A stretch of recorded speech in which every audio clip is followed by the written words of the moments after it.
Good morning ಮಕ್ಕಳೇ. ಇವತ್ತು fifth ಅವ್ರಿಗೆ ಕನ್ನಡ ಒಂದು ಲೆಸನನ್ನು ಮಾಡ್ತಾಯಿದ್ದೀನಿ ಮಕ್ಕಳೇ. ಹಿಂದಿನ ಒಂದು ತರಗತಿಯಲ್ಲಿ ನೀವು ಏನು ಮಾಡಿದ್ರಿ, ಒಂದು ಪದ್ಯದ ಬಗ್ಗೆ ತಿಳ್ಕೊಂಡಿದ್ರಿ ಅಲ್ವಾ, ಮಗುವಿನ ಮೊರೆ ಅಂತ. ಈ ಒಂದು ಸಿದ್ದಯ್ಯ ಪುರಾಣಿಕರವರು ಈ ಮಗುವಿನ ಒಂದು ಮೊರೆ ಅನ್ನೋ ಒಂದು ಪದ್ಯವನ್ನು ಬರೆದಿರೋದ್ರ ಬಗ್ಗೆ ನೀವು ಸಂಪೂರ್ಣವಾಗಿ ತಿಳ್ಕೊಂಡಿದ್ರಿ, ಹೌದಲ್ವಾ ಮಕ್ಕಳೇ. ಇವತ್ತಿನ ಒಂದು ತರಗತಿಯಲ್ಲಿ ನಾನು ನಿಮಗೆ ಒಂದು ಡಾಕ್ಟರ್ ಚಂದ್ರಶೇಖರ್ ಕಂಬಾರರು ಬರೆದಿರುವಂತಹ ಮೂಡಲ ಮನೆ ಅನ್ನೋ ಒಂದು ಪದ್ಯವನ್ನು ನಾನು ನಿಮಗೆ ತಿಳಿಸ್ತಾ ಇದ್ದೀನಿ ಮಕ್ಕಳೇ. ಅದಕ್ಕಿಂತ ಮುಂಚಿತವಾಗಿ ಈ ಕೃತಿಕಾರರ ಪರಿಚಯವನ್ನು ನಾನು ನಿಮಗೆ ಮಾಡಿಕೊಡ್ತೀನಿ. ಈ ಕೃತಿಕಾರ ಪರಿಚಯ ಅಂತ ಹೇಳಿದಾಗ ಡಾಕ್ಟರ್ ಚಂದ್ರಶೇಖರ ಕಂಬಾರರು ಅಂದರೆ ಅವರ ಒಂದು ಕೃತಿ ಮತ್ತು ಅವರ ಒಂದು ಕಿರು ಪರಿಚಯವನ್ನು ಇಲ್ಲಿ ನಾನು ನಿಮಗೆ ತಿಳಿಸ್ತಾ ಇದ್ದೀನಿ ಮಕ್ಕಳೇ. ಡಾಕ್ಟರ್ ಚಂದ್ರಶೇಖರ ಕಂಬಾರರು ದಿನಾಂಕ 2/1/1937 ಬೆಳಗಾವಿ ಜಿಲ್ಲೆಯ ಹುಕ್ಕೇರಿ ತಾಲೂಕಿನ ಘೋಡಗೆರೆ ಗ್ರಾಮದಲ್ಲಿ ಜನಿಸಿದರು. ಪ್ರಸಿದ್ಧ ಜಾನಪದ ವಿದ್ವಾಂಸರಾದ ಡಾಕ್ಟರ್ ಕಂಬಾರರು 24 ನಾಟಕಗಳು, 10 ಕವನ ಸಂಕಲನಗಳು, 5 ಕಾದಂಬರಿಗಳು ಮತ್ತು ಹಲವು ಕೃತಿಗಳನ್ನು ರಚಿಸಿದ್ದಾರೆ. ಚಕೋರಿ ಅವರ ಮಹಾಕಾವ್ಯ, ಸಂಗ್ಯಾಬಾಳ್ಯ, ಜೋಕುಮಾರಸ್ವಾಮಿ, ಸಿರಿಸಂಪಿಗೆ, ಶಿವರಾತ್ರಿ ಮುಂತಾದವು ನಾಟಕಗಳು. ಕರಿಮಾಯಿ, ಸಿಂಗಾರವ್ವ ಮತ್ತು ಅರಮನೆ, ಶಿಖರ ಸೂರ್ಯ ಮುಂತಾದವು ಕಾದಂಬರಿಗಳು. ಶ್ರೀಯುತರು 2010 ಜ್ಞಾನಪೀಠ ಪ್ರಶಸ್ತಿಯನ್ನು ಪಡೆದಿದ್ದಾರೆ. ಕೇಂದ್ರ ಸರ್ಕಾರದ ಪ್ರಶಸ್ತಿ, ಕೇಂದ್ರ ಸಾಹಿತ್ಯ ಅಕಾಡೆಮಿ ಪ್ರಶಸ್ತಿ, ಕೇಂದ್ರ ಸಂಗೀತ ಮತ್ತು ನಾಟಕ ಅಕಾಡೆಮಿ ಪ್ರಶಸ್ತಿ ಮುಂತಾದ ಹಲವಾರು ಪ್ರಶಸ್ತಿಗಳು ಶ್ರೀಯುತರಿಗೆ ಲಭಿಸಿವೆ. ಪ್ರಸ್ತುತ ಮೂಡಲಮನೆ ಕವನವನ್ನು ಅವರ ಎಲ್ಲಿದೆ ಶಿವಾಪುರ ಎಂಬ ಕವನ ಸಂಕಲನದಿಂದ ಆಯ್ದುಕೊಳ್ಳಲಾಗಿದೆ. ನೋಡಿ, ಈ ಒಂದು ಮೂಡಲಮನೆ ಪದ್ಯವನ್ನು ಬರೆದಂತಹ ಕವಿ ಡಾಕ್ಟರ್ ಚಂದ್ರಶೇಖರ್ ಕಂಬಾರರು. ಇವರು ಹುಟ್ಟಿದಂತಹ ಒಂದು ಸ್ಥಳ ಅಂತ ಹೇಳಿದಾಗ ಬೆಳಗಾವಿ ಜಿಲ್ಲೆಯಲ್ಲಿರುವಂತಹ ಹುಕ್ಕೇರಿ ತಾಲೂಕಿನ ಘೋಡಗೆರೆ ಎಂಬ ಒಂದು ಗ್ರಾಮದಲ್ಲಿ ಇವರು ಜನಿಸ್ತಾರೆ. ಹಾಗೆ ಇವರು ಹುಟ್ಟಿದಂತಹ ಒಂದು ಕಾಲ 2/11/1937 ಇವರು ಜನನವನ್ನು ಪಡಿತಾರೆ. ಇವರು ಹೀಗೆ ಒಂದು ವಿದ್ಯಾಭ್ಯಾಸವನ್ನು ಪಡ್ಕೊಂಡು ಅನೇಕ ರೀತಿಯಾದಂತಹ ವಿದ್ಯಾಭ್ಯಾಸವನ್ನು ಪಡ್ಕೊತಾರೆ. ಹಾಗೆ ಇವ್ರಿಗೆ ಒಂದು ಹೆಚ್ಚಿನ ಒಂದು ಆಸಕ್ತಿ ಯಾವುದರಲ್ಲಿ ಇತ್ತು ಅಂತ ಹೇಳಿದ್ರೆ ಜಾನಪದ ಒಂದು ಕ್ಷೇತ್ರದಲ್ಲಿ ಇವ್ರಿಗೆ ಹೆಚ್ಚಿನ ಒಂದು ಆಸಕ್ತಿ ಇತ್ತು. ಈ ಒಂದು ಕಾರಣಾಂತರಗಳಿಂದ ಇವರು ಜಾನಪದದ ವಿದ್ವಾಂಸರಾಗ್ತಾರೆ. ಆ ಜಾನಪದದ ವಿದ್ವಾಂಸರಾದಂತಹ ಡಾಕ್ಟರ್ ಕಂಬಾರರು ಒಟ್ಟು 24 ನಾಟಕಗಳನ್ನು ಇವರು ರಚನೆಯನ್ನು ಮಾಡಿದ್ದಾರೆ. ಅಷ್ಟೇ ಅಲ್ಲದೆ 10 ಕವನ ಸಂಕಲನಗಳನ್ನು ಕೂಡ ರಚನೆ ಮಾಡಿದ್ದಾರೆ. ಹಾಗೆ 5 ಕಾದಂಬರಿಗಳನ್ನು ಕೂಡ ಇವರು ರಚನೆ ಮಾಡಿದ್ದಾರೆ. ಅಷ್ಟೇ ಅಲ್ಲದೆ ಇವರು ಅನೇಕ ರೀತಿಯಾದಂತಹ ಕೃತಿಗಳನ್ನು ಕೂಡ ಇವರು ರಚಿಸಿದ್ದಾರೆ. ಈ ರೀತಿಯಾಗಿ ಜಾನಪದದ ವಿದ್ವಾಂಸರಾದ ಡಾಕ್ಟರ್ ಕಂಬಾರರು ಅವರದೇ ಆದಂತಹ ಒಂದು ಪ್ರಮುಖವಾದಂತಹ ನಾಟಕಗಳನ್ನು ಬರೆದಿದ್ದಾರೆ. ಆ 24 ನಾಟಕಗಳಲ್ಲಿ ಪ್ರಮುಖವಾದಂತಹ ನಾಟಕಗಳನ್ನು ಪ್ರಸ್ತುತ ಭಾಗದಲ್ಲಿ ನಿಮಗೆ ತಿಳಿಸಿದ್ದಾರೆ. ಯಾವ್ಯಾವುದು ಅಂತ ಹೇಳಿದ್ರೆ ಚಕೋರಿ ಅನ್ನೋದು ಅವರ ಒಂದು ದೊಡ್ಡದಾದಂತಹ ಮಹಾಕಾವ್ಯ ಆಗಿದೆ. ಅವರು ಬರೆದಿರುವಂತಹ ನಾಟಕಗಳಲ್ಲಿ ದೊಡ್ಡದಾದಂತಹ ಒಂದು ಮಹಾಕಾವ್ಯ ಆಗಿದೆ. ಹಾಗೆ ಸಾಂಗ್ಯಾಬಾಳ್ಯ, ಜೋಕುಮಾರಸ್ವಾಮಿ, ಸಿರಿಸಂಪಿಗೆ, ಶಿವರಾತ್ರಿ. ನೋಡಿ, ಸಾಂಗ್ಯಾಬಾಳ್ಯ, ಚಕೋರಿ, ಜೋಕುಮಾರಸ್ವಾಮಿ, ಸಿರಿಸಂಪಿಗೆ, ಶಿವರಾತ್ರಿ ಅನ್ನೋದು ಇವರು ಬರೆದಿರುವಂತಹ 24 ನಾಟಕಗಳಲ್ಲಿ ಪ್ರಮುಖವಾದಂತಹ ನಾಟಕಗಳಾಗಿವೆ. ಹಾಗೆಯೇ ಕರಿಮಾಯಿ, ಸಿಂಗಾರವ್ವ ಮತ್ತು ಅರಮನೆ ಮತ್ತು ಶಿಖರಿ ಸೂರ್ಯ, ಇದಿಷ್ಟು ಇವರು 5 ಕಾದಂಬರಿಗಳಲ್ಲಿ ಪ್ರಮುಖವಾದಂತಹ 3 ಕಾದಂಬರಿಗಳಾಗಿ ಹೆಚ್ಚಿನ ಒಂದು ಖ್ಯಾತಿಯನ್ನು ಪಡ್ಕೊಂಡಿದೆ. ಇಷ್ಟೆಲ್ಲ ಮಹಾಕಾವ್ಯ, ನಾಟಕಗಳು, ಕವನ ಸಂಕಲನಗಳು, ಕಾದಂಬರಿಗಳು, ಕೃತಿಗಳನ್ನು ರಚಿಸಿರುವಂತಹ ನಮ್ಮ ಡಾಕ್ಟರ್ ಚಂದ್ರಶೇಖರ ಕಂಬಾರರವರಿಗೆ ನಮ್ಮ ಸರ್ಕಾರದವರು ಏನು ಮಾಡಿದ್ದಾರೆ ಅಂತ ಹೇಳಿದ್ರೆ ಜಾನಪದದ ವಿದ್ವಾಂಸರಾದಂತಹ ಇವರಿಗೆ 2010 ಜ್ಞಾನಪೀಠ ಪ್ರಶಸ್ತಿಯನ್ನು ಕೊಟ್ಟಿದ್ದಾರೆ. ನಮಗೆ ಮುಂಚಿತವಾಗಿ ಭಾರತದಲ್ಲಿ 7 ಜ್ಞಾನಪೀಠ ಪ್ರಶಸ್ತಿಯನ್ನು ಪಡ್ಕೊಂಡಿದ್ದಂತಹ ಒಂದು ಅಂಶವನ್ನು ನೀವು ತಿಳ್ಕೊಂಡಿದ್ರಿ, ಹೌದಲ್ವಾ? ಅಂತಹ 7 ಜ್ಞಾನಪೀಠ ಪ್ರಶಸ್ತಿಯ ಜೊತೆಗೆ ನಮ್ಮ ಡಾಕ್ಟರ್ ಚಂದ್ರಶೇಖರ್ ಅವರ ಕಂಬಾರರು 2010ರ ವೇಳೆಯಲ್ಲಿ ಇವರು 8 ಜ್ಞಾನಪೀಠ ಪ್ರಶಸ್ತಿಯನ್ನು ತೆಗೆದುಕೊಂಡಂತಹ ವ್ಯಕ್ತಿಗಳಾಗಿದ್ದಾರೆ ಅಂತ ನಮ್ಮ ಕನ್ನಡ ಸಾಹಿತ್ಯದಲ್ಲಿ ತಿಳ್ಕೊಬಹುದು ಮಕ್ಕಳೇ. ಕೇಂದ್ರ ಸರ್ಕಾರದ ಪ್ರಶಸ್ತಿ, ಕೇಂದ್ರ ಸಾಹಿತ್ಯ ಅಕಾಡೆಮಿ ಪ್ರಶಸ್ತಿ, ಕೇಂದ್ರ ಸಂಗೀತ ಮತ್ತು ನಾಟಕ ಅಕಾಡೆಮಿ ಪ್ರಶಸ್ತಿ ಮುಂತಾದ ಹಲವಾರು ಪ್ರಶಸ್ತಿಗಳು ಶ್ರೀಯುತರಿಗೆ ಲಭಿಸಿವೆ.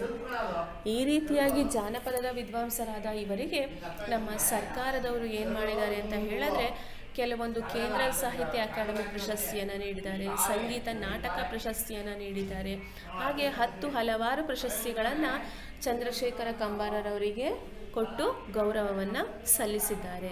ಪ್ರಸ್ತುತವಾಗಿ ನಿಮಗೆ ನೀಡಿರುವಂತಹ ಈ ಒಂದು ಮೂಡಲ ಮನೆ ಎಂಬ ಪದ್ಯವನ್ನು ಅಥವಾ ಒಂದು ಕವನವನ್ನು ಅವರೇ ರಚನೆ ಮಾಡಿರುವಂತಹ ಒಂದು ಕವನ ಸಂಕಲನವಾದಂತಹ ಎಲ್ಲಿದೆ ಶಿವಪುರ, ಎಲ್ಲಿದೆ ಶಿವಪುರ ಎನ್ನೋ ಒಂದು ಪಾಠದ ಮುಖಾಂತರ ಅಥವಾ ಎಂಬ ಒಂದು ಕವನದ ಸಂಕಲನದಿಂದ ಈ ಮೂಡಲ ಮನೆ ಎಂಬ ಒಂದು ಪದ್ಯದ ಭಾಗವನ್ನು ಆಯ್ಕೆ ಮಾಡಿಕೊಂಡಿದ್ದಾರೆ ಮಕ್ಕಳೇ.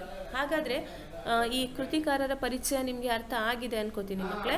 ಹಾಗಾದರೆ ಈ ಒಂದು ತರಗತಿಯಲ್ಲಿ ಅವರು ರಚನೆ ಮಾಡಿರುವಂತಹ ಈ ಒಂದು ಮೂಡಲ ಮನೆ ಅನ್ನೋ ಪದ್ಯವನ್ನು, ಅದರ ಒಂದು ಸಾರಾಂಶವನ್ನು ನಾನೀಗ ತಿಳಿಸ್ತಾ ಹೋಗ್ತೀನಿ ಮಕ್ಕಳೇ.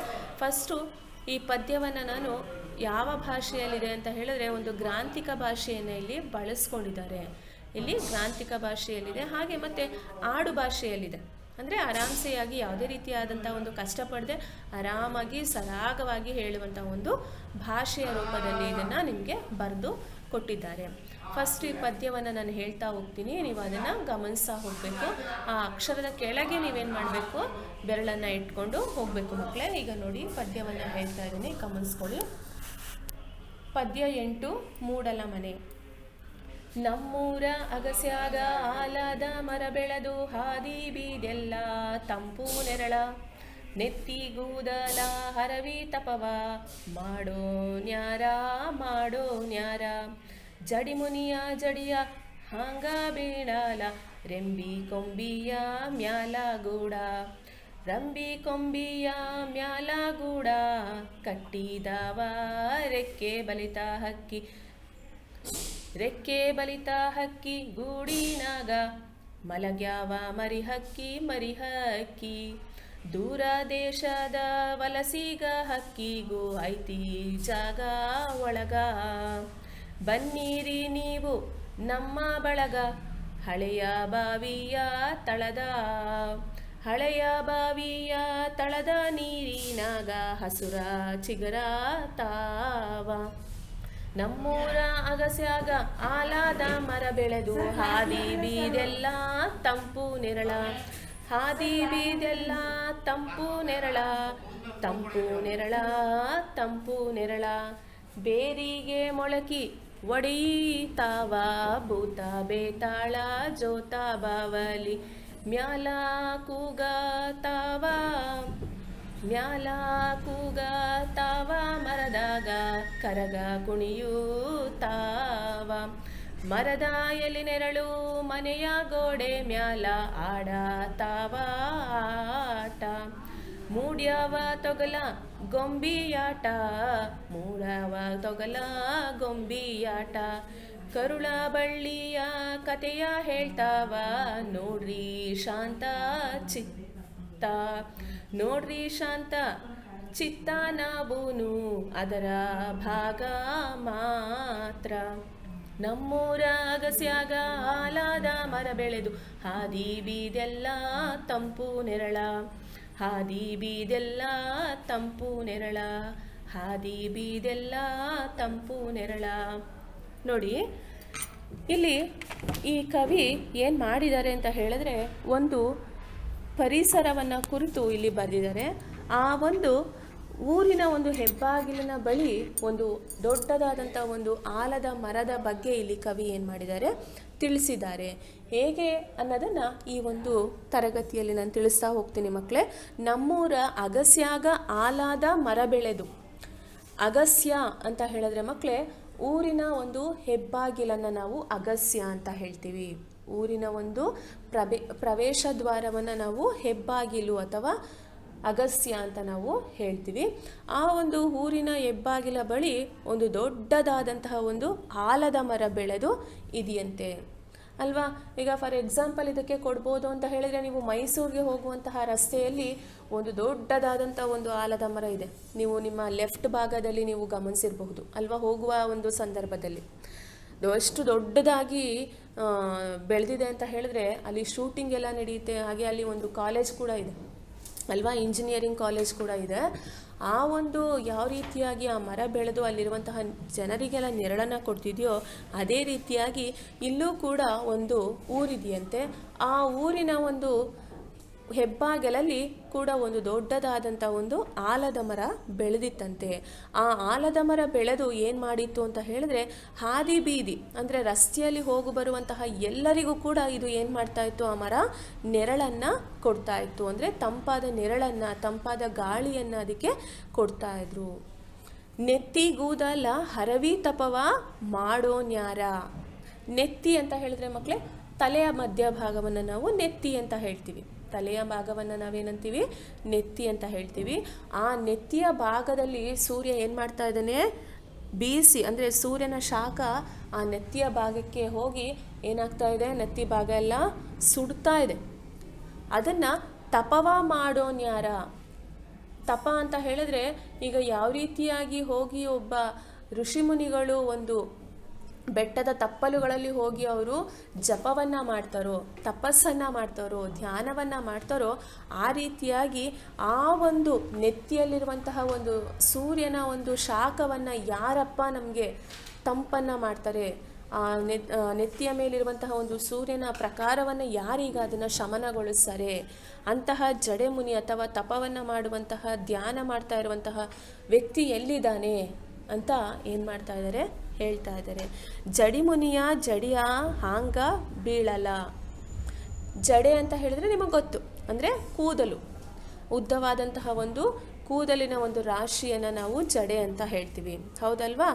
ಇವರ ಜಡೆಯನ್ನು ಹೊಂದಿರುವಂತಹ ಜಡೆಯ ರಾಶಿಯನ್ನು ಹೊಂದಿರುವಂತಹ ಒಂದು ಅಂಶವನ್ನು ನಾವು ಯಾರ ಹತ್ರ ನೋಡ್ಬೋದು, ಸಾಧು ಸಂತರುಗಳಲ್ಲಿ ಕಾಣಬಹುದು ಅಲ್ವಾ. ಅವ್ರ ಹತ್ರ, ಋಷಿಗಳ ಹತ್ರ ಈ ಜಡೆಗಳನ್ನು ಬೆಳೆಸ್ಕೊಂಡಿರ್ತಾರೆ, ಕೂದಲಿನ ಒಂದು ರಾಶಿಯನ್ನು ಬೆಳೆಸ್ಕೊಂಡಿರ್ತಾರೆ.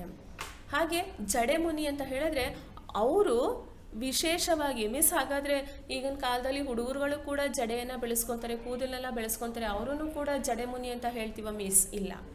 ಈಗ ಫ್ಯಾಷನ್ ಆಗಿದೆ, ಹುಡುಗರುಗಳು ಕೂದಲುಗಳನ್ನು ಬೆಳೆಸ್ಕೊಳ್ಳೋದು ಫ್ಯಾಷನ್ ಆಗಿದೆ. ಆದರೆ ಜಡೆಮುನಿ ಅಂತ ಹೇಳಿದ್ರೆ ಅವರಲ್ಲಿ ವಿಶೇಷವಾಗಿ ಕೂದಲುಗಳು ಬೆಳೆದಿರುತ್ತೆ.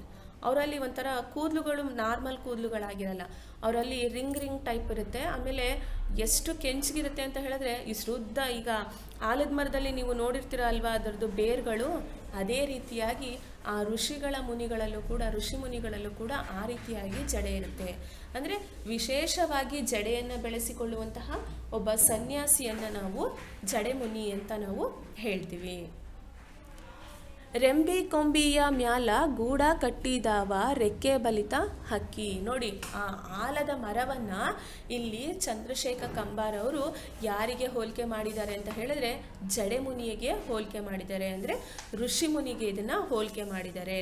ಅಲ್ಲಿ ಯಾರು ವಾಸವಾಗಿದ್ದಾರಂತೆ, ಆ ಮರದಲ್ಲಿ ಋಷಿಮುನಿಗಳು ವಾಸವಾಗಿದ್ದಾರಂತೆ. ಆ ಒಂದು ಋಷಿಮುನಿಗಳು ಬೆಳೆಸಿರುವಂತಹ ಒಂದು ರೆಂಬೆ ಕೊಂಬೆಯ ಮೇಲೆ ಏನು ಮಾಡಿದ್ದಾವೆ, ಈ ಪಕ್ಷಿಗಳು, ಬಲಿತಿರುವಂತಹ ಒಂದು ಪಕ್ಷಿಗಳು ಅಲ್ಲಿ ವಾಸ ಮಾಡಲಿಕ್ಕೆ ಗೂಡುಗಳನ್ನು ಕಟ್ಕೊಂಡಿದ್ದಾವೆ. ರೆಂಬೆಯ ಕೊಂಬೆಯ ಮೇಲೆ ಏನು ಮಾಡಿದ್ದಾರೆ, ಆ ಪಕ್ಷಿಗಳು ಗೂಡುಗಳನ್ನು ಕಟ್ಕೊಂಡಿದ್ದಾವೆ. ಗೂಡಿನಾಗ ಮಲಗ್ಯಾವ ಮರಿ ಹಕ್ಕಿ. ಅವರು ಕಟ್ಟಿರುವಂತಹ ಒಂದು ವಾಸಸ್ಥಾನವನ್ನು ಮಾಡ್ಕೊಂಡಿರುವಂತಹ ಪಕ್ಷಿಗಳು ಅಲ್ಲಿ ಹೋಗಿ ಏನು ಮಾಡ್ತಾ ಇದೆ, ಮಲ್ಕೊಂಡಿದೆಯಂತೆ. ಎಲ್ಲಿ, ಗೂಡಿನಲ್ಲಿ. ಮ್ಯಾಲ ಅಂತ ಹೇಳಿದ್ರೆ ಮಕ್ಕಳೇ ಮೇಲೆ ಅಂತ. ಇಲ್ಲಿ ಮ್ಯಾಲ ಅನ್ನೋ ಪದಕ್ಕೆ ಗ್ರಾಂಥಿಕ ರೂಪ ಬಳಸಿದಾಗ ನಾವು ಮೇಲೆ ಅಂತ ಹೇಳ್ತೀವಿ. ಮರದ ಮೇಲ್ಭಾಗದಲ್ಲಿ ಕಟ್ಕೊಂಡಿರುವಂತಹ ಒಂದು ಗೂಡಿನಲ್ಲಿ ಈ ಪಕ್ಷಿಗಳು, ಮರಿ ಪಕ್ಷಿಗಳು ಏನು ಮಾಡಿದೆ, ಮಲ್ಕೊಂಡಿದೆ. ದೂರ ದೇಶದ ವಲಸಿಗೆ ಹಕ್ಕಿಗೂ ಐತಿ ಜಾಗ ಒಳಗ. ಅಷ್ಟೇ ಅಲ್ಲ ನೋಡಿ, ದೂರದ ಊರುಗಳಿಂದ ಬರುತ್ತಲ್ಲ ವಲಸೆ ಅಂತ ಹೇಳಿದ್ರೆ ಒಂದು ಕಡೆಯಿಂದ ಮತ್ತೊಂದು ಕಡೆಗೆ ಬರುವಂಥದ್ದು. ಈಗ ಫಾರ್ ಎಕ್ಸಾಂಪಲ್ ನೀವು ನೋಡಿರಬಹುದು ರಂಗನತಿಟ್ಟಿನ ಒಂದು ಪ್ರದೇಶವನ್ನು, ನಮ್ಮ ಮೈಸೂರಿನಲ್ಲಿರುವಂತಹ ಒಂದು ರಂಗನತಿಟ್ಟು ಅಲ್ವಾ, ಅದೇನಾಗುತ್ತೆ ಅಂತ ಹೇಳಿದ್ರೆ ಒಂದು ಸಲ ಪಕ್ಷಿಗಳು ದೂರದ ಊರುಗಳಿಂದ ಏನು ಮಾಡುತ್ತೆ, ಆ ಒಂದು ಪ್ಲೇಸ್ಗೆ ಅದು ರಂಗನತಿಟ್ಟಿಗೆ ಬಂದು ಸೇರುತ್ತೆ. ಬೇರೆ ಬೇರೆ ಜಾತಿಯ ಬೇರೆ ಬೇರೆ ಪ್ರಭೇದಕ್ಕೆ ಒಳಪಟ್ಟಂತಹ ಒಂದು ಪಕ್ಷಿಗಳು ಅಲ್ಲಿಗೆ ಬರ್ತಾ ಇರುತ್ತೆ. ಅಂದರೆ ವಲಸೆ ಅಂತ ಹೇಳಿದ್ರೆ ಮಕ್ಕಳೇ, ಒಂದು ಪ್ರದೇಶದಿಂದ ಮತ್ತೊಂದು ಕಡೆಗೆ ಹೋಗಿ ಮತ್ತೊಂದು ಪ್ರದೇಶಕ್ಕೆ ಹೋಗಿ ನೆಲೆಸುವಂತಹ ಒಂದು ಅಂಶವನ್ನು ನಾವು ವಲಸೆ ಅಂತ ಹೇಳ್ತೀವಿ. ಈಗ ನಿಮ್ಗೆ ಇನ್ನೂ ಅರ್ಥ ಆಗಬೇಕು ಅಂತ ಹೇಳಿದ್ರೆ, ಈಗ ನಿಮ್ಮ ಒಂದು ಅಣ್ಣ ಅಕ್ಕಂದಿರುಗಳು ಯಾವುದೋ ಒಂದು ಜಾಬ್ ಸಿಕ್ತು ಅಂತ ಹೇಳಿದಾಗ ಅವರು ಇಂಡಿಯಾನಲ್ಲಿ ಇದ್ಕೊಂಡು ಜಾಬನ್ನು ಪಡ್ಕೊಂಡು ಅವ್ರು ಏನು ಮಾಡ್ತಾರೆ, ಫಾರಿನ್ಗೆ ಹೋಗಿ ಸೆಟ್ಲ್ ಆಗ್ತಾರೆ ಅಲ್ವಾ. ಆ ಫಾರಿನಲ್ಲಿ ಹೋದಾಗ ಅವ್ರು ಏನು ಮಾಡಿದ್ದಾರೆ, ನಮ್ಮ ಇಂಡಿಯಾದಿಂದ ಫಾರಿನ್ಗೆ ವಲಸೆ ಹೋಗಿದ್ದಾರೆ, ಅಂದರೆ ಇಲ್ಲಿಂದ ಮತ್ತೊಂದು ಪ್ರದೇಶಕ್ಕೆ ಹೋಗಿ ಅಲ್ಲಿ ಅವರು ಜಾಬನ್ನು ಮಾಡ್ತಾ ಇದ್ದಾರೆ ಅಂತ ಅರ್ಥ ಆಯ್ತಾ. ಹಾಗೆಯೇ ಪಕ್ಷಿಗಳು ಕೂಡ ಅಷ್ಟೇ, ಒಂದು ಪ್ರದೇಶದಿಂದ ಮತ್ತೊಂದು ಪ್ರದೇಶಕ್ಕೆ ಅದು ವಲಸೆಗೆ ಬರುತ್ತೆ. ಅಂತಹ ಒಂದು ವಲಸೆಗೆ ಬರುವಂತಹ ಪಕ್ಷಿಗಳಿಗೂ ಕೂಡ ನಮ್ಮ ಒಂದು ಕಾಡಿನಲ್ಲಿ ಬೆಳೆದಿರುವಂತಹ ಈ ಒಂದು ಮರದಲ್ಲಿ ನಾವು ಆಶ್ರಯವನ್ನು ಕೊಡ್ತೀವಿ. ಆ ಒಂದು ಪಕ್ಷಿಗಳಿಗೂ ಕೂಡ ಇಲ್ಲಿ ನಮಗೆ ಜಾಗ ಇದೆ. ಒಳಗೆ ಅನ್ನೋ ಪದಕ್ಕೆ ಇಲ್ಲಿ ವಿರುದ್ಧ ಪದವನ್ನು ಗಮನಿಸಬಹುದು, ಹೊರಗೆ. ಒಳಗೆ ಅನ್ನೋ ಪದಕ್ಕೆ ವಿರುದ್ಧ ಪದ ಏನು ಮಕ್ಕಳೇ, ಹೊರಗೆ. ಬನ್ನಿರಿ ನೀವು ನಮ್ಮ ಬಳಗ. ಅಷ್ಟೇ ಅಲ್ಲ, ಈ ಪಕ್ಷಿಗಳು ಏನು ಮಾಡ್ತಾ ಇದ್ದಾವಂತೆ, ಆ ಪಕ್ಷಿಗಳನ್ನು ಕೂಡ ಬನ್ನಿ ನಾವೆಲ್ಲ ಒಂದು ಸಂಬಂಧವನ್ನು ಬೆಳೆಸೋಣ, ನಾವೆಲ್ಲರೂ ಕೂಡ ಒಂದು ಸ್ನೇಹ ಪ್ರೀತಿ ಬಾಂಧವ್ಯದಿಂದ ನಾವು ಒಂದು ಬಳಗವನ್ನು ಕಟ್ಕೊಳ್ಳೋಣ. ಬಳಗ ಅಂತ ಹೇಳಿದ್ರೆ ಮಕ್ಕಳೇ, ಅದಕ್ಕೆ ಅರ್ಥ ಗುಂಪು ಅಂತ, ಅಥವಾ ಒಂದು ಸಮೂಹ, ಬಂಧುಗಳ ಒಂದು ಸಮೂಹವನ್ನು ನಾವು ಬಳಗ ಅಂತ ಹೇಳ್ತೀವಿ. ಆ ಒಂದು ಸಮೂಹವನ್ನು ಕಟ್ಕೊಂಡು ನಾವು ಕೂಡ ಏನು ಮಾಡೋಣ, ಜೀವನವನ್ನು ಮಾಡೋಣ ಬನ್ನಿ ಅಂತ ಹೇಳ್ಬಿಟ್ಟು ನಮ್ಮಲ್ಲಿರುವಂತಹ ಪಕ್ಷಿಗಳು ಏನು ಮಾಡ್ತಾವಂತೆ, ಆ ವಲಸೆಯ ಪಕ್ಷಿಗಳನ್ನು ಪ್ರೀತಿಯಿಂದ ಸ್ವಾಗತ ಮಾಡ್ಕೊತಾವಂತೆ. ಹಳೆಯ ಬಾವಿಯ ತಳದ ನೀರಿನಾಗ ಹಸುರ ಚಿಗುರುತ್ತಾವ. ಅಷ್ಟೇ ಅಲ್ಲ, ಅಲ್ಲಿ ಹಳೆಯ ಬಾವಿ ಇದೆ, ಆ ಬಾವಿಯ ಒಂದು ತಳಭಾಗದಲ್ಲಿ ನೀರಿನ ಅಂಶ ಇದೆ.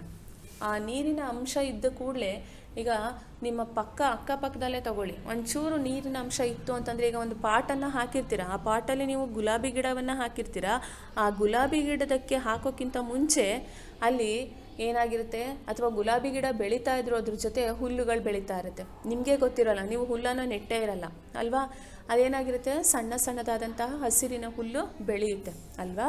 ಹಾಗೆಯೇ ನಮ್ಮ ಊರಿನ ಹೊರಭಾಗದಲ್ಲಿ ಒಂದು ಹಳೆಯ ಬಾವಿ ಇದೆ.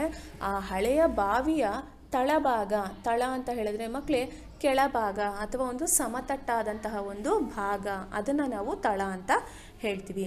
ಆ ಒಂದು ಕೆಳಭಾಗದಲ್ಲಿ ಏನಿದೆಯಂತೆ ಮಕ್ಕಳೇ, ನೀರಿರುತ್ತೆ ಅಲ್ವಾ, ನೀರಿದ್ದೇ ಇರುತ್ತೆ ಅಲ್ವಾ. ಆ ನೀರಿನಲ್ಲಿ ಏನಿದೆ, ಹಸುರು ಅಂದರೆ ಒಂದು ಗಿಡಗಳು, ಹುಲ್ಲುಗಳು ಅಲ್ಲಿ ಚಿಗುರ್ತಾ ಇರುತ್ತೆ. ಬೇರಿಗೆ ಮೊಳಕೆ ಒಡೆಯುತ್ತಾವ. ಅಷ್ಟೇ ಅಲ್ಲ, ಅದು ಆ ಒಂದು ಚಿಗುರಿನ ಒಂದು ಸಂದರ್ಭದಲ್ಲಿ ಆ ಬೇರು ಕೂಡ ಏನಾಗುತ್ತೆ, ಮೊಳಕೆ ಒಡೆಯುತ್ತೆ. ಹೌದಲ್ವಾ. ಈಗ ನೀವು ಯಾವ ರೀತಿಯಾಗಿ ಒಂದು ಕಾಳುಗಳನ್ನು, ಫಾರ್ ಎಕ್ಸಾಂಪಲ್ ಒಂದು ಹುರುಳಿಕಾಳನ್ನು ನೆನೆಸಿಟ್ಟು ನೀವು ಗಟ್ಟಿಯಾದಂತಹ ಒಂದು ಬಟ್ಟೆಯಿಂದ ಅದನ್ನು ಕಟ್ಟಿ ಒಂದು 2-3 ದಿನ ಅದನ್ನು ಹೊರಭಾಗಕ್ಕೆ ತರದೆ ಒಂದು ಬಾಕ್ಸಲ್ಲಿ ಹಾಕಿ ಮುಚ್ಚಿಟ್ಟಾಗ ಅದು ಯಾವ ರೀತಿಯಾಗಿ ಮೊಳಕೆ ಒಡೆಯುತ್ತೋ, ಅದೇ ರೀತಿಯಾಗಿ ಇಲ್ಲಿರುವಂತಹ ಒಂದು ಬೆಳೆದಿರುವಂತಹ ಗಿಡಗಳು ಕೂಡ, ಆ ಬೇರುಗಳು ಕೂಡ ಏನಾಗ್ತಾ ಇದೆ, ಮೊಳಕೆ ಒಡೆದು ಅವೆಲ್ಲ ಏನು ಮಾಡುತ್ತೆ, ಭೂಮಿಯ ಒಳಭಾಗಕ್ಕೆ ಸೇರಿಕೊಂಡಿರುತ್ತೆ ಅಲ್ವಾ. ಮೊಳಕೆ ಅಂತ ಹೇಳಿದ್ರೆ ಮೊಳಕೆ ಒಡೆಯೋದು ಅಂತ ಆಯಿತಾ. ಭಾಗ ಅಂತ ಹೇಳಿದ್ರೆ ಅದರ ಒಂದು ಪಾಲು, ಒಂದು ಪಾಲನ್ನು ನಾವು ಭಾಗ ಅಂತ ಹೇಳ್ತೀವಿ, ಅಥವಾ ಒಂದು ಅಂಶವನ್ನು ನಾವು ಭಾಗ ಅಂತ ಹೇಳ್ತೀವಿ. ಭೂತ ಬೇತಾಳ ಜೋತ ಬಾವಾಲಿ. ಭೂತ ಬೇತಾಳ ಅಂತ ಹೇಳಿದ್ರೆ ದೆವ್ವ ಪಿಶಾಚಿ ಅಲ್ವಾ. ದೆವ್ವ ಪಿಶಾಚಿ ಅಂತಂದರೆ ಯಾರಿಗೆ ಭಯ ಇಲ್ಲ ಹೇಳಿ, ಎಲ್ಲರಿಗೂ ಭಯ ಹೌದಲ್ವಾ. ನೀವೊಂದು ಯಾವ್ದಾದ್ರು ಒಂದು ಹಾರರ್ ಮೂವಿ ನೋಡಿದ ತಕ್ಷಣ ಅದ್ರ ಬಂದು ನೋಡ್ಕೊಂಡು ಬಂದು ಮಲ್ಕೊಂಡ ತಕ್ಷಣ ಅದೇ ಕನಸು ಬಿದ್ದು ನೀವೇನು ಮಾಡ್ತೀರಾ, ಹೆದರ್ಕೊಳ್ತೀರಾ ಅಲ್ವಾ. ಹಾಗೆಯೇ ನಿಜವಾದ ಒಂದು ಮರಗಳಲ್ಲೂ ಕೂಡ, ಈ ಋಷಿಮುನಿ ಇರುವಂತಹ ಒಂದು ಮರದಲ್ಲೂ ಕೂಡ ಏನಿದೆಯಂತೆ, ಆ ದೆವ್ವ ಪಿಶಾಚಿಗಳು ಜೋತಾಬಾವಲಿ, ಯಾವ ರೀತಿಯಾಗಿ ಬಾವಲಿ ಪಕ್ಷಿಗಳು ಒಂದು ಮರದಲ್ಲಿ ನೇತಾಡ್ತಾ ಇರ್ತವೋ ಅದೇ ರೀತಿಯಾಗಿ ಈ ದೆವ್ವ ಪಿಶಾಚಿಗಳು ಕೂಡ ಏನು ಮಾಡ್ತಾ ಇರ್ತವೆ, ನೇತಾಡ್ತಾ ಇರ್ತವೆ. ಈ ಮರದ ರೆಂಬೆ ಕೊಂಬೆಗಳಲ್ಲಿ ನೇತಾಡ್ತಾ ಇರ್ತವೆ. ಅದು ಯಾವುದು ಅಂತ ಹೇಳಿದ್ರೆ ನಿಮಗೆ ಗೊತ್ತಿದೆ ಅಲ್ವಾ ಬಾವಲಿ, ಅದು ರಾತ್ರಿಯ ಹೊತ್ತಲ್ಲಿ ಮಾತ್ರ ಸಂಚಾರ ಮಾಡುತ್ತೆ. ಬೆಳಗಿನ ಜಾವದಲ್ಲಿ ಅದಕ್ಕೆ ಕಣ್ಣು ಕಾಣಿಸಲ್ಲ, ರಾತ್ರಿಯ ಸಮಯದಲ್ಲಿ ಮಾತ್ರ ಅದಕ್ಕೆ ಸ್ಪಷ್ಟವಾಗಿ ಕಣ್ಣು ಕಾಣುತ್ತೆ. ಬೆಳಗಿನ ಸಮಯದಲ್ಲಿ ಅದು ಹೊರಗೆ ಬರಲ್ಲ. ಆ ಮರದ ಕೆಳಗಡೆ ಏನು ಮಾಡ್ತಾ ಇರುತ್ತೆ, ಕೊಂಬೆಗಳಲ್ಲಿ ನೇತಾಡ್ಕೊಂಡು ಹಾರಾಡ್ತಾ ಇರುತ್ತೆ. ಇದು ಕೂಡ ಒಂದು ಪ್ರಾಣಿ, ಆಯಿತಾ. ಆ ರೀತಿಯಾಗಿ ದೆವ್ವ ಪಿಶಾಚಿಗಳು ನೇತಾಡ್ತಾವಲ್ಲ, ಆ ರೀತಿಯಾಗಿ ಬಾವಲಿ ಪಕ್ಷಿಗಳು ಕೂಡ ಏನು ಮಾಡುತ್ತೆ, ಆ ಒಂದು ಮರದಲ್ಲಿ ಬಂದು ನೇತಾಡ್ತಾ ಇರುತ್ತೆ. ಮ್ಯಾಲ ಕೂಗಾತಾವ ಅಷ್ಟೇ ಅಲ್ಲ, ಅದು ಬಂದು ಅಲ್ಲಿ ನೇತಾಡೋದ್ರ ಜೊತೆಗೆ ಅದು ಕೂಗ್ತಾ ಇರುತ್ತೆ. ಮ್ಯಾಲ ಅಂತ ಹೇಳಿದ್ರೆ ಮಕ್ಕಳೇ ಮೇಲೆ ಅಂತ, ಆ ಮೇಲ್ಭಾಗದಲ್ಲಿ ಕೂತ್ಕೊಂಡು ಏನು ಮಾಡ್ತಾ ಇರುತ್ತೆ, ಅದು ಕೂಗ್ತಾ ಇರುತ್ತೆ. ಮರದಾಗ ಕರಗ ಕುಣಿಯುತ್ತಾವ ಅಷ್ಟೇ ಅಲ್ಲ, ಈ ಮರದಲ್ಲಿ ಕೂತ್ಕೊಂಡು ಅದೇನು ಮಾಡ್ತಾ ಇರುತ್ತೆ, ಕೂಗ್ತಾ ಇರುತ್ತೆ, ಹಾಗೆ ಕುಣಿತಾ ಇರುತ್ತೆ. ಕರಗ ಅಂತ ಹೇಳಿದ್ರೆ ಮಕ್ಕಳೇ ನೀವು ಬೆಂಗಳೂರು ಅಣ್ಣಮ್ಮನ ಜಾತ್ರೆ ನೋಡಿದ್ದೀರಾ ಅಲ್ವಾ, ಆ ಒಂದು ಉತ್ಸವ, ಒಂದು ಹಸಿಯಾದ ಒಂದು ಮಣ್ಣಿನಿಂದ ಒಂದು ಮಡಿಕೆ ಥರವನ್ನು ಒಂದು ಮಾಡಿಕೊಂಡು ಅದನ್ನು ಕಳಶದ ರೀತಿಯಲ್ಲಿ ಹೂವಿನ ಒಂದು ಹಾರವನ್ನು ಹಾಕ್ಕೊಂಡು ಹೊತ್ಕೊಂಡು ಅಲ್ಲಿ ಒಂದು ಕುಣಿಯುವಂತಹ ಒಂದು ದೃಶ್ಯವನ್ನು ನೀವು ನೋಡಿರಬಹುದು ಅಲ್ವಾ. ಆ ಒಂದು ಯಾವ ರೀತಿಯಾಗಿ ತಲೆಯ ಮೇಲೆ ಒಂದು ಕಲಶವನ್ನು ಇಟ್ಕೊಂಡು ಕುಣಿಯುವಂತಹ ಒಂದು ದೃಶ್ಯವನ್ನು ನೀವು ನೋಡ್ತಿರೋ, ಅದೇ ರೀತಿಯಾಗಿ ಇಲ್ಲೂ ಕೂಡ ಈ ಮರದ ಒಂದು ರೆಂಬೆ ಕೊಂಬೆಗಳನ್ನು ಹಿಡ್ಕೊಂಡು ಇದೇನು ಮಾಡುತ್ತಂತೆ, ಈ ಬಾವಲಿಗಳು ಕುಣಿತಾವಂತೆ. ಯಾವ ರೀತಿ ಕರಗವನ್ನು ಹೊತ್ಕೊಂಡು ನೃತ್ಯವನ್ನು ಮಾಡ್ತಾರೋ ಅದೇ ರೀತಿಯಾಗಿ ಈ ಬಾವಲಿನೂ ಕೂಡ ಕುಣಿತಾ ಇದೆಯಂತೆ. ಹಾಗೆ ಮರದ ಎಲೆ ನೆರಳು ಮನೆಯ ಗೋಡೆ ಮ್ಯಾಲ ಆಡ್ತಾವ ಆಟ ಅಷ್ಟೇ ಅಲ್ಲ, ಈ ಮರದ ನೆರಳು ಎಲೆಗಳು ನೀವು ನೋಡಿದ್ದೀರಲ್ವ, ನಿಮ್ಮ ಅಕ್ಕಪಕ್ಕದಲ್ಲಿ ಗಿಡನ ಅಥವಾ ಒಂದು ಮರವನ್ನು ನೆನೆಸಿದಾಗ ನಿಮ್ಮ ಕಿಟಕಿಯ ಭಾಗದಲ್ಲಿ ಅದೇನು ಮಾಡ್ತಾ ಇರುತ್ತೆ, ಗಾಳಿ ಬಂದಾಗ ಹಿಂಗೆ ಅಲ್ಲಾಡ್ತಾ ಇರುತ್ತೆ. ನಿಮಗೆ ಗೊತ್ತಿಲ್ಲದೆ ಇದ್ದಂತಹ ಒಂದು ಸಂದರ್ಭದಲ್ಲಿ ಅದು ಅಲ್ಲಾಡ್ತಾ ಇರುವಂಥ ಒಂದು ದೃಶ್ಯವನ್ನು ನೋಡಿದ ತಕ್ಷಣ ನಿಮ್ಗೇನಾಗುತ್ತೆ, ಅಯ್ಯೋ ಇದೇನೋ ಅಲ್ಲಾಡ್ತು ಅನಿಸುತ್ತೆ ಅಲ್ವಾ. ಹಾಗೆಯೇ ಈ ಮರದ ಎಲೆಯ ನೆರಳುಗಳು ಕೂಡ ಆ ಗೋಡೆಯ ಮೇಲೆ ಏನು ಮಾಡ್ತಾ ಇದೆಯಂತೆ, ಆಟ ಆಡುತ್ತಂತೆ. ಅಂದರೆ ಅದು ಕೂಡ ಗಾಳಿ ಬಂದಾಗ ಹಿಂಗೆ ಬೀಸುತ್ತಲ್ವ, ಬೀಸಿದಾಗ ಅದು ಕೂಡ ನಿಮ್ಮ ಎಡಭಾಗದಿಂದ ಬಲಭಾಗಕ್ಕೆ ಅಥವಾ ಬಲಭಾಗದಿಂದ ಎಡಭಾಗಕ್ಕೆ ಅಲ್ಲಾಡುತ್ತೆ ಅಲ್ವಾ. ಆ ಒಂದು ಅಲ್ಲಾಡುವಂತಹ ದೃಶ್ಯ ಒಂದು ಛಾಯೆನೂ ಕೂಡ ಅದು ನಿಮ್ಮ ಗೋಡೆಯ ಮೇಲೆ ಬೀಳ್ತಾ ಇದೆ. ಮೂಡ್ಯಾವ ತೊಗಲ ಗೊಂಬಿಯಾಟ ನೋಡಿ, ಇದಿಷ್ಟು ಕೂಡ ಯಾವ ರೀತಿಯಾಗಿ ಒಂದು ಗೊಂಬೆ ಆಟ ನೀವು ನೋಡಿರಬಹುದು ಅಲ್ವಾ. ಒಂದು ಬಿಳಿಯ ಪಂಚೆಯ ಪರದೆಯ ಮೇಲೆ ಒಂದು ಕಡ್ಡಿಗಳನ್ನು ಕಟ್ಕೊಂಡು ಒಂದು ಚಿತ್ರದ ಒಂದು ಗೊಂಬೆಯ ಚಿತ್ರವನ್ನು ಬಿಡಿಸ್ಕೊಂಡು ಆ ಚಿತ್ರವನ್ನು ಕಡ್ಡಿಗೆ ಕಟ್ಕೊಂಡು ಹಿಂದ್ಗಡೆ ಹಿಂಗೆ ಪರದೆ ಮೇಲೆ ಹಿಂಗೆ ಅಲ್ಲಾಡಿಸ್ತಾರೆ. ಆಗ ಆ ಗೊಂಬೆಯ ಪರದೆಯ ಮೇಲೆ ಅಲ್ಲಾಡಿಸೋಂಥ ಒಂದು ದೃಶ್ಯ ಆ ಪರದೆಯ ಮೇಲೆ ಬೀಳ್ತಾ ಇರುತ್ತೆ. ಅದನ್ನು ತೊಗಲು ಗೊಂಬೆ ಆಟ ಅಂತ ಹೇಳ್ತಾರೆ, ಆಯಿತಾ. ಆ ರೀತಿಯಾಗಿ ಬೀಳುವಂತಹ ಒಂದು ತೊಗಲು ಗೊಂಬೆ ಆಟದ ದೃಶ್ಯದ ಹಾಗೆ ಈ ಒಂದು ಮರದ ಮೇಲೆ ಆಡುವಂತಹ ಒಂದು ದೃಶ್ಯಗಳನ್ನು ನಾವು ಗಮನಿಸಬಹುದು.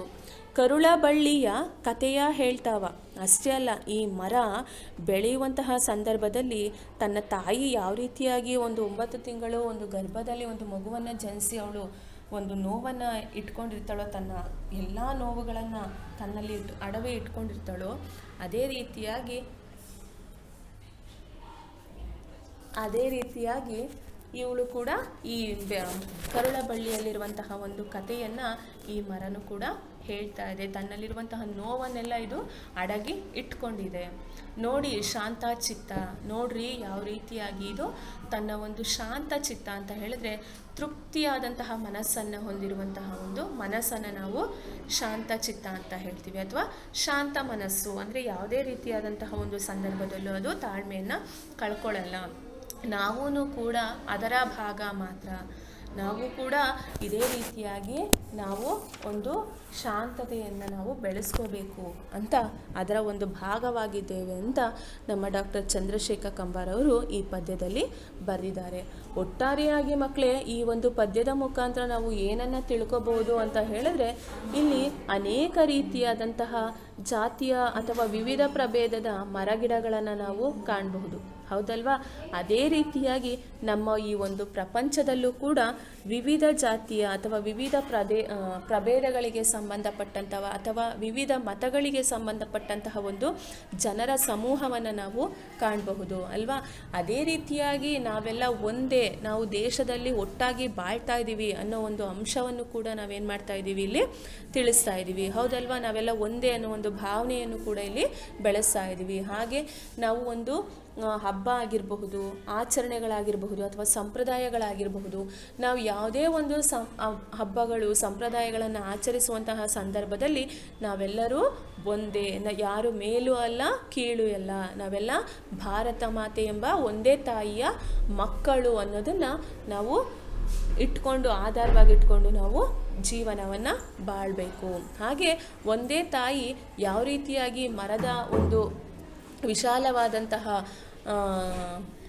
ಎಲ್ಲ ಭಾಗಗಳಲ್ಲೂ ಕೂಡ ಜೀವಿಸಬೇಕಾದಂಥ ಒಂದು ಸತ್ಯವನ್ನು ತಿಳಿಸುತ್ತೋ, ಅದೇ ರೀತಿಯಾಗಿ ಕೂಡ ನಾವು ಒಂದೇ ಮರದಲ್ಲಿರುವಂತಹ ಅನೇಕ ರೆಂಬೆ ಕೊಂಬೆಗಳಲ್ಲಿ ಜೀವಿಸುವಂತಹ ಒಬ್ಬ ಜೀವಿಗಳಾಗಿರಬೇಕು. ಅಂದರೆ ಒಂದೇ ತಾಯಿಯ ಮಕ್ಕಳಾಗಿ ನಾವು ಜೀವನವನ್ನು ಬೆಳೆಸಬೇಕು. ಇದು ಸತ್ಯವನ್ನು ನಾವು ತಿಳಿಸ್ತಾ ಇದೆ ಈ ಒಂದು ಪದ್ಯದ ಮುಖಾಂತರ ಅನ್ನೋದನ್ನು ನಮ್ಮ ಡಾಕ್ಟರ್ ಚಂದ್ರಶೇಖರ ಕಂಬಾರ್ ಅವರು ಇಲ್ಲಿ ತಿಳಿಸ್ತಾ ಇದ್ದಾರೆ ಮಕ್ಕಳೇ. ಹಾಗಾದರೆ ಇವತ್ತಿನ ತರಗತಿಯಲ್ಲಿ ನಾನು ಮಾಡಿದಂತಹ ಮೂಡಲ ಮನೆ ಅನ್ನೋ ಪದ್ಯ ನಿಮಗೆ ಸಂಪೂರ್ಣವಾಗಿ ಅರ್ಥ ಆಗಿದೆ ಅಂತ ನಾನು ತಿಳ್ಕೊಂಡಿದ್ದೀನಿ ಮಕ್ಕಳೇ. ಮುಂದಿನ ಒಂದು ತರಗತಿಯಲ್ಲಿ ನಾನು ನಿಮಗೆ ಬೇರೆ ಒಂದು ಪಾಠವನ್ನು ತಗೊಂಡು ನಾನು ನಿಮ್ಮನ್ನು ಭೇಟಿಯಾಗ್ತೀನಿ ಮಕ್ಕಳೇ. ಅಲ್ಲಿವರೆಗೂ ಕೂಡ ಈ ಪದ್ಯವನ್ನು ರಾಗವಾಗಿ ಹಾಡಿ ಕಲೀರಿ ಅಂತ ಹೇಳ್ತಾ ನಾನು ಈ ಒಂದು ತರಗತಿಯನ್ನು ನಾನು ಇಲ್ಲಿಗೆ ಮುಗಿಸ್ತಾ ಇದ್ದೀನಿ ಮಕ್ಕಳೇ. ಧನ್ಯವಾದಗಳು.